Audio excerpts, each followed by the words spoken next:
But in 1965, I met a man who had such an experience. He was a professor of psychiatry at the University of Virginia, Dr. George Ritchie, who had had a lengthy cardiac arrest when he was a young man, told this amazing story. In 1969, I began to hear these stories from my students and also from other professors at the university, people. So that's how it accumulated. People say there's this third layer, which people have universally described it to me as a city of light. They say it's a civilization, but it's not made up of wood and metal like ours is, but of sheer light.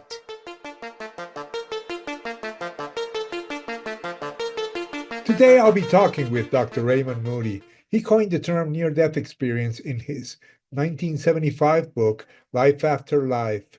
It was 50 years ago in 1974 when he wrote this masterpiece, which founded the field known as near-death studies. Today, he'll be sharing how he got started in this field and, most importantly, his conclusions after 5 decades of near-death research. So stick till the end, because his final conclusions will surely surprise you. Well, Dr. Moody, 50 years ago in 1974, you were busy preparing your first book. I turned it in September of 1974, and it was published 1 year and a couple of months later in November of 1975. The 50th anniversary of the publication is coming up this next November. So can you tell us a little bit about how you started writing this book? Because I understand that you had no idea of writing a book until you received a proposal.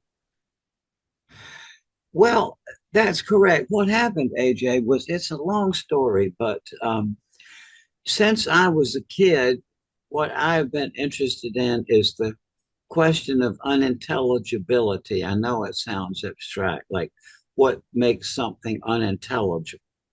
And the specific way I got into this was at the age of 7 or 8, I looked through a telescope, and I had the experience that I'm sure you did at some point of realizing how big is this thing we're in.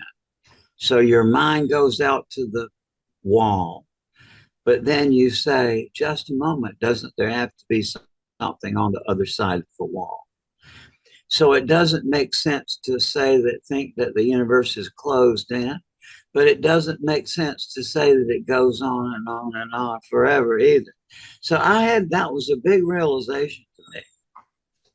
And it was also a pleasant experience because I like things that are unintelligible. So at the same time, my favorite books, for example, were Lewis Carroll's books of nonsense. And as we have in the United States, Dr. Seuss, who's another nonsense writer. So that was the context. And I wasn't religious. My dad had been a medic in World War II. He was a surgeon and a professional military officer. He was a very military, a hard-nosed person. And I guess that what he saw in World War II probably soured him on religion, as I gather. And so when I was a kid, I just didn't have exposure to that kind of thing.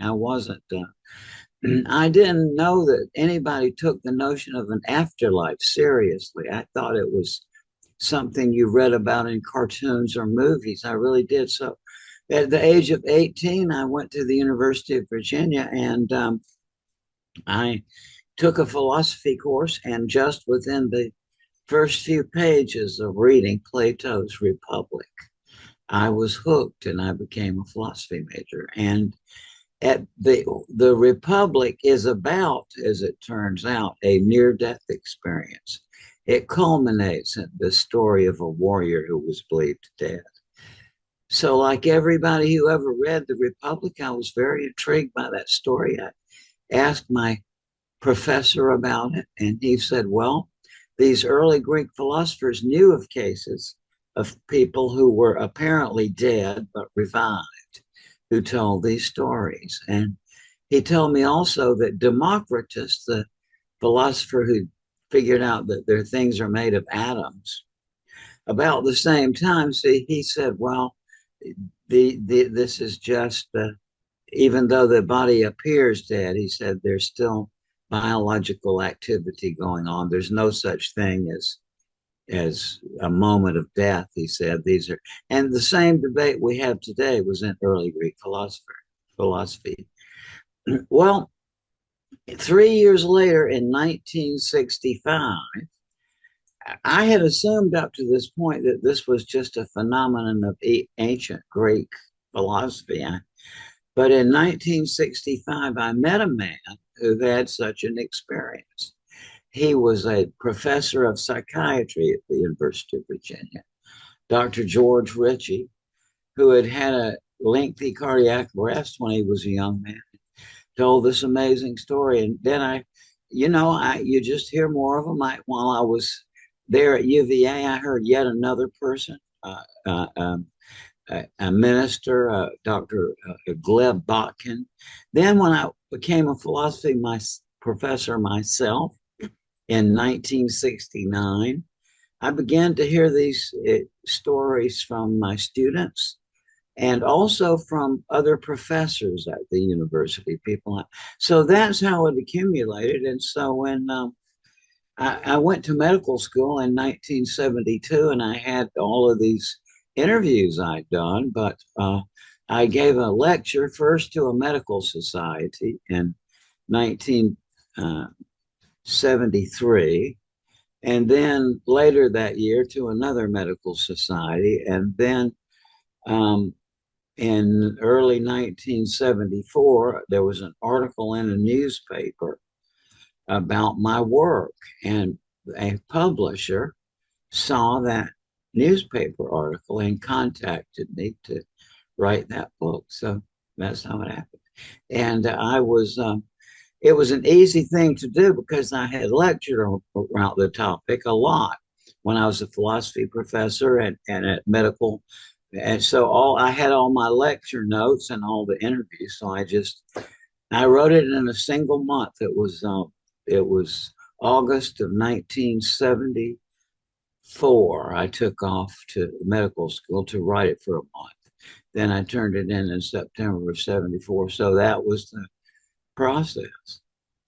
Wow, that's amazing. Yeah, in this book, you not only coined the term near-death experience, but you were also the first one to point out that NDEs are basically different, yet they share common traits. That's right. And that insight, which everybody congratulates me for, it's natural that a person who had studied analytic philosophy would make that connection, because the philosopher Wittgenstein had talked about what we call the problem of universals in philosophy, and that is basically, you might ask, how is it that common nouns are possible, right? We can understand that AJ is a proper name, it refers to you. Raymond is a proper name, it stands for me. But when we start thinking about bottles and desks and pens, how does that? And so Plato said there's these universal things up in the sky. But by the time it got to Wittgenstein said that it's a family resemblance. Like he said, you may have that something you call by the same term may have, 5 or 6 of the 8 or 10 qualities, or, it's that way in reality. So that was what I was thinking when I wrote that first part. Although I didn't realize I was thinking it, it was just so normal to me, because that's how you do you pick that up in the study of philosophy. You initially attributed these differences to the cultural and religious differences of the individual or the experiencer, right?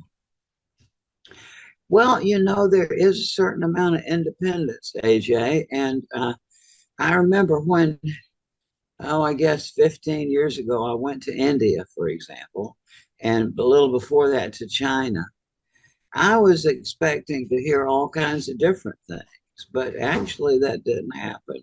Even when I lectured over in India, the people who came up, they told me the same things, kind of things I hear in the US and the same in China. So, I just don't know what to make of that. I mean, the world itself is shrinking, and but I don't know what to make of it. I just these things are hard to make inferences on. They are undeniable in the sense that this is something that happens all the time. But in another way, we don't have the conceptual equipment to make sense of. Practically every narrative or story of a near-death experience has, usually near the very beginning, and I'm sure you've heard this too, they say, I just can't describe it to you. There are no words. And William James called that ineffability, right? Right. And since that is part of every near-death experience, if you really want to understand near-death experiences, you've got to understand that, right? Well, that kind of phrases, it's a figure of speech called idinaton. It's to say it's impossible to count. I mean, like more than the grains of sand on the beach, or I can't, I have no words to, or when hell freezes, I won't do until hell freezes up, and so on. And that's an idinaton. And it is at the heart of stories about near-death experiences because they say it's impossible to describe. And so that's what I'm getting at. And that information is included in people's preconscious minds. See, so really to have a full understanding is what I think is what you're kind of like here too, that you've got to consult not just your conscious mind, but also your unconscious mind when you're trying to think about near-death experiences. Dr. Evan Alexander mentions that Plato's realm of ideas exists, and he says that Yeah, NDEers, especially in his case, he says that his experience was more real than real, that's right. and that this world is a copy, an imperfect copy of that world. Many people That's right. mention that. I hear that all the time from people, and they say, people tell me that many people, when they say that when I tell my near death experiences, a lot of people ask me if it's a dream. And they say, I says, no, it's the opposite of a dream. They say, when you're coming, when you're waking up in the morning, coming out of a dream, you feel like you're coming back to reality, right? And people say it's the same thing with a near-death experience. It's like when you're dying, and that then it's when you feel like you're coming back to reality, that this life we're leading is a dream compared to Right. the state of consciousness that exists. And the Plato comparison is, is absolutely correct. Yeah, and he was very aware of these experiences and took them very seriously. Plato was also the first to mention that consciousness does not depend on the body and the brain. And that is That's what right. people now call non-local consciousness. There have been scientific studies about non-local consciousness, and also quantum physics says that the world does not exist unless it is perceived. That's one of the basic principles of quantum physics. And Yeah, George Berkeley made that comment in the 18th century, right? He said that to exist is to be perceived. And David Hume, kind of in the same spirit, said, as to the impressions which arise from the senses, in my opinion, it is utterly beyond the power of reason to determine whether they arise from the objects or from the creative power of our minds or from the author of our being. that's the fact. I just think, I mean, it's so obvious to me that we can't really know. You also mentioned that there were many higher realms, and one of them was like a super university. You describe it. It's a place that several people, including George Ritchie, visited. That's right. And incidentally, I have maybe talked to a dozen or so, or maybe probably more by now, people who experienced that. And invariably, they were people whose cardiac arrest went on so long that it really doesn't make any sense that they lived. One of them, for example, a woman who I met who in May of 1971 had a cardiac arrest while she was undergoing gallbladder surgery. And I got to know the physician involved all very well. He told me that she was without heartbeat for 40 minutes. And he was astonished. This event changed his life too. And you know, that's the kind of example where, and George Ritchie, a similar thing. At least 9 minutes, he had no heartbeat. No, but you know, in cases like that, where the cardiac arrest went on beyond medical imagining, is these cases where people say that they became aware that of the multi-layer nature of reality. And what they say is that the first thing they often see is they say that right here where we are now, like this physical realm, they see people who don't quite get it that they are dead, but they're kind of hanging around, repeating something. And this is incidentally, I heard this from people in Georgia when I was a medical student. And George Ritchie was saying that he saw into this place like a bar, and he said you could see people he presumed had been alcoholics, and they were trying to reach for the alcohol, but they couldn't. But everybody who sees this says that it's just a glitch. It's not anything terrible. It's like they kind of don't get it that they're dead, and that they say you see these other enlightened beings are kind of trying to wake them up. Right? We were talking about like coming out of sleep. It's similar. But anyway, then people say that then kind of on top of that, there's this entire layer where you can see into it where it's if you could vaguely George Ritchie said that if you take Caltech and MIT and Harvard and Yale and Princeton and all and squeeze them into one, you can't even begin to imagine this place. And it's in there are people who are pursuing knowledge. And then even beyond that, people say there's this third layer, which people have universally described it to me as a city of light. They say it's a civilization, but it's not made up of wood and metal like ours is, but of sheer light. And George Ritchie commented that all of the people you see people in there who are, but they're just totally in, they're light beings. That's interesting. It is, and I hear it from a lot of people, AJ, and I don't know what to make of it. I was reading your book. God is bigger than the Bible. Yeah. And it's full of a really interesting Yes. information about George Ritchie, about Plato, and about many of your experiences. I like to say that I am not religious because I talk to God every day, and God has never said a word to me about religion. But I think also, AJ, quite frankly, a lot of people come up to me, and I'm sure they've come up to you, waving the Bible, and here's the truth. Well, if you ask those people just a few questions, you can quickly see they don't know any more about the Bible than you do or I do. That's the reality.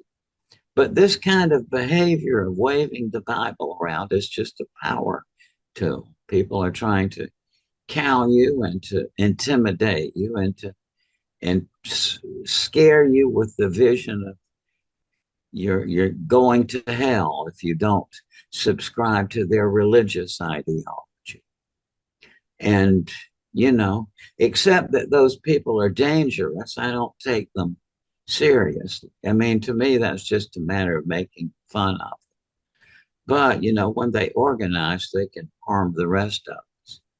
I've noticed that this is happens in all religions.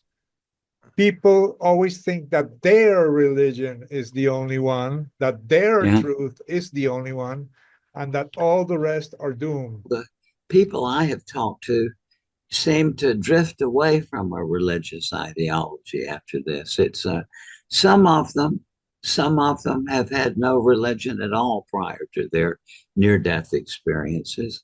Others have had specific religions, but the tendency of talking to most of the people I've talked to, they sort of soften their attitude on religious ideologies, and they say more, well, it could have been this or that, but that they don't. I had, for example, this man who was a fundamentalist minister in Georgia, and he came from a very strict sect of religionists in Georgia called the Primitive Baptists. And he on a Sunday, when he was going out into a rural area to preach to a country church, he had a car wreck and was believed dead on the scene. But they took him into the hospital and did revive him, and he lived. But he was telling me that he said this. He said, I was very surprised to learn that God wasn't interested in my theology. And so when he came back, I asked him, he said, I stayed with the same church because he said, grow where you are planted. But he also said that the ideology of it was out the window to him. It was just all about love. And as a general rule, that's the people I talked to, by and large, said that this experience made them turn away from religious ideologies and to acknowledge their ignorance. But I talked to just a small group of people, like a few thousand, but that's still a small group of people compared to the world. Do you still find people who say that the NDEs are caused by lack of oxygen? Well, I do hear that because they are fearful of having to admit that they don't know something. And but this, you see, this is very deeply ingrained in Western society, AJ. It goes back to Plato and Democritus. Democritus had figured out that contrary to sense experience, which that things appear solid, that things are made of tiny little bits that are too small to see, which he called atoms. And from that point of view, he wrote that there's no such thing as a moment of death. He said when the body may appear to be dead, but that at the smaller level of, a tiny level of the atoms, there was still activity going on. But Plato, a few years later, said otherwise, that no, he took these as indicators of an afterlife. So that is the way we think about this in the West. It's ingrained in the system. The difficulty with that is that in many cases, the bystanders at the death of someone else who are not ill or injured have identically the same experience of leaving their body, seeing a light, seeing apparitions of their dying loved one come into the room, or in many cases say that they empathically co-lived the dying life review of the person. I've had cases where the bystanders said as their loved one died that they themselves got out of their body and went part way toward this light with the dying person before they came back down. And so you see, it's if somebody is saying this is oxygen deprivation to the brain, that just means that they are too fearful to go to think about the cases where it's the same experience but no oxygen deprivation. But that's how people are, AJ. Very few people are willing or joyful to say I don't know. I am joyful when I say I don't know. Because I looked through a telescope at age 7 or 8 and I realized I was never going to go know much of anything. As curious as I am, and it makes the little bit of knowledge you can acquire, more precious. But, it's I can't stay in that frame of mind where this is oxygen deprivation to the brain, because it doesn't fit with what I hear from people who are there at the bedside dying. There are also some NDEs in which the person actually leaves the body and sees, for example, his cousin entering the hospital, and then when he comes back, actually his cousin came into the hospital. I heard that myself a couple of times in medical school and residency, and I gather that it's something that happens in the resuscitation room, because I hear doctors talking about it. But how in the world do we put that together? See, I mean, right. It's we don't, a big problem, AJ, in the whole discussion of these things is the whole notion of impossibility, to go back to what I was saying about the idinotom, right? The figure of speech where you say that something is impossible. When you start thinking about these things, the most obvious things about life are very strange. And these things are that once you start thinking about them, even the simplest thing in life become very mysterious. What's your conclusion after all these 50 years? Do you believe in life after life? Well, honest to goodness, and I'm not trying to be evasive here, honest to goodness, AJ, I'm telling you the truth. As a logician, I understand why it is not possible to make the inference or conclusion that there is life after death. And maybe surprising to you, I am, in terms of my philosophy training, I am a skeptic. And let me explain what the skeptic is.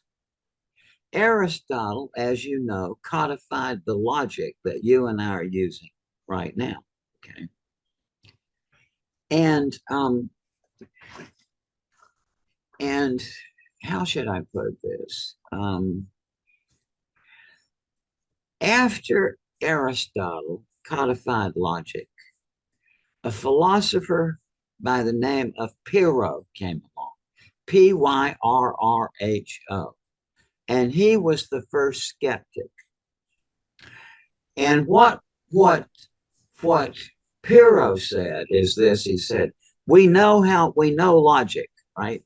We know now, and if you think of logic, it's a system for generating conclusions from premises. So we have that system. And so what if we ask every question, we really bear down, and we put this system into operation, but we refrain from drawing a conclusion? What would happen? You see? And what they found, which I have found too, just back, and David Hume talked about it too, is if you do that assiduously, it really does expand your mind in a very desirable way. But also, if you do that, then if you think of it geometrically and everybody's rushing into this direction to get to the conclusion, but your technique is to refrain from a conclusion, then your view is diverted to the side and you see things along the side pathways that everybody else failed to see because they're focused on the conclusion. when somebody tells you, for example, oh, I'm a skeptic about these near-death experiences, I think it's just the chemistry of the brain. That person, by that utterance, shows you that he has no idea what he's talking about. I realize why you can't draw the conclusion, but where I am, AJ, I give up. I can't think my way out. I really can't. I give up. I've, I've, I'm out of resources. We just don't know, and I am completely happy not to know. I'm just saying. I mean, I've always been that way because curiosity is what drives me. And it's like your curiosity is never satisfied because once you kind of figure one thing out, then it opens up a lot of other things that you want to investigate. But yeah, I mean, in terms of I would not call it belief. Okay. But where I am in terms of the afterlife is that I can't think my way out of it. People have, since the reason began, people have always wanted a proof of life after death, right? The first question I ask is, whose life after death are we going to prove? Right?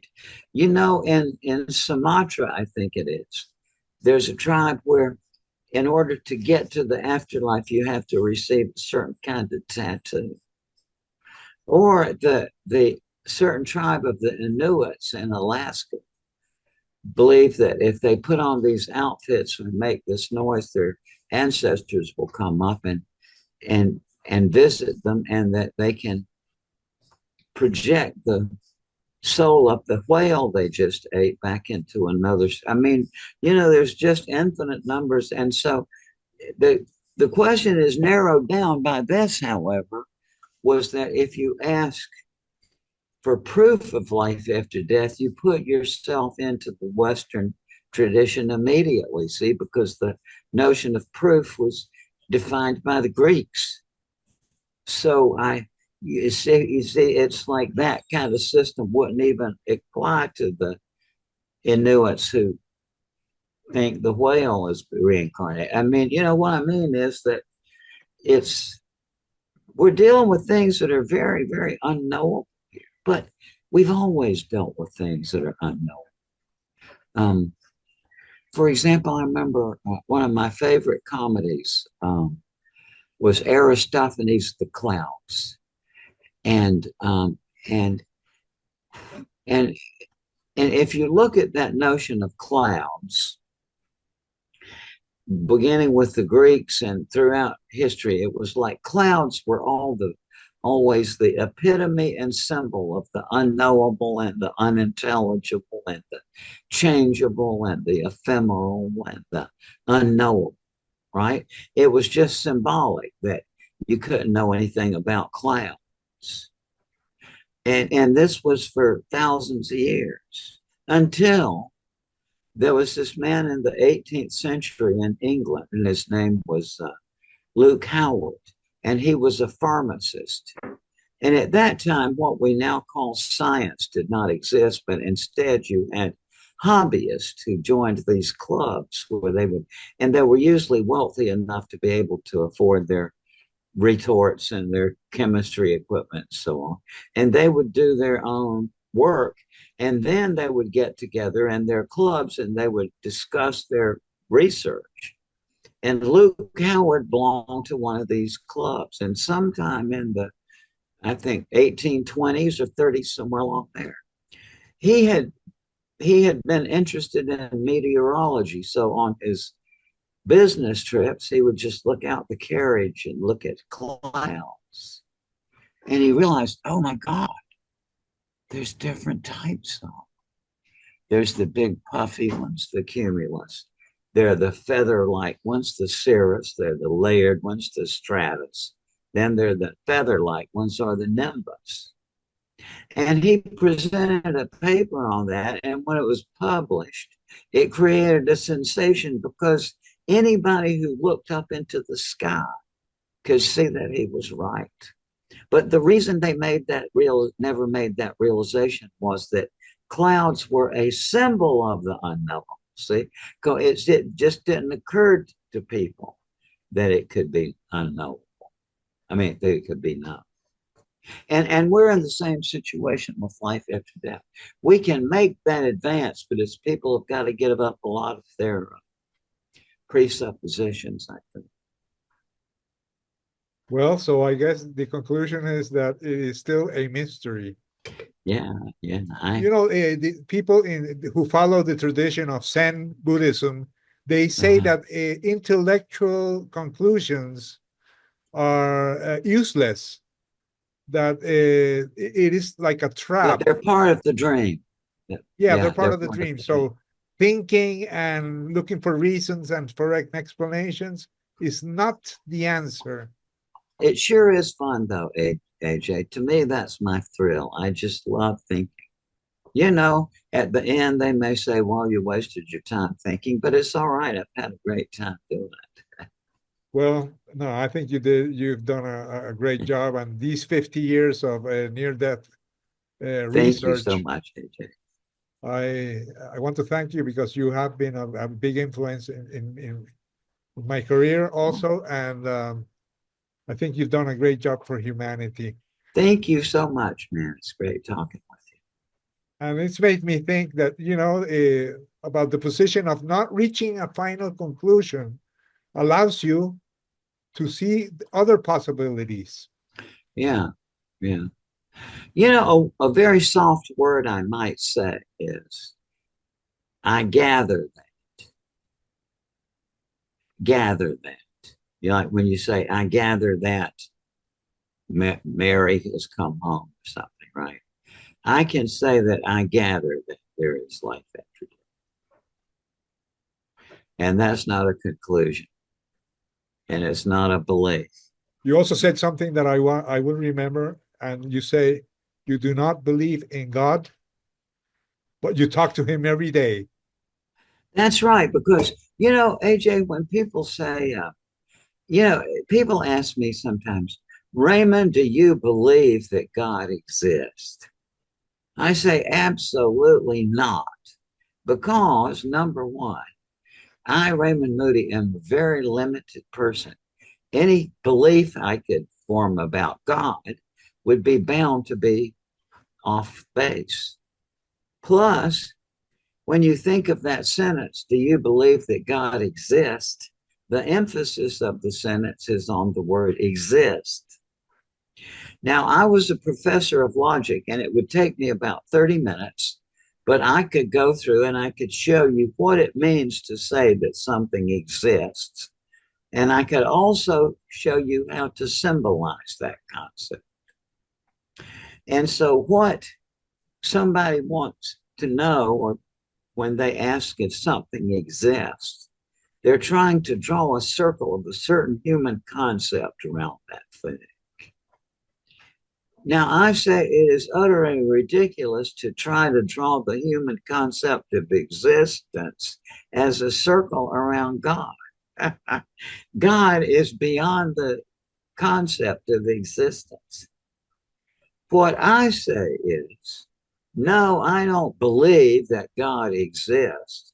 I have a relationship with God. This has been the A.J. Parr Spiritual Journalist Podcast. Please like, share, and subscribe.